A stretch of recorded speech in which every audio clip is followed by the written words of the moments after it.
আসসালামু আলাইকুম।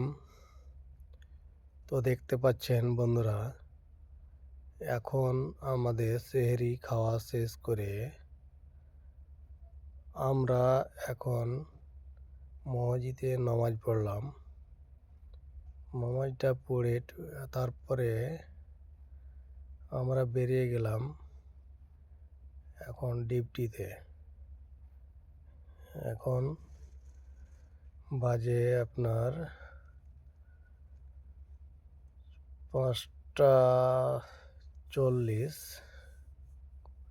ঠিক আছে, এই যে আমাদের লোকজন দেখতে পাচ্ছেন, এখানে সব স্ক্যান হচ্ছে। গেট পাস স্ক্যানার করতে হয় এখানে। ডেইলি আমাদের যাওয়ার টাইমটা স্ক্যান করতে হয়, বুঝতে পারলেন? তার জন্য ওটা ডেইলি করতে হবে। তারপরে বাসে বসতে হবে। ভালো লাগলে লাইক শেয়ার অবশ্যই করবেন বন্ধুরা।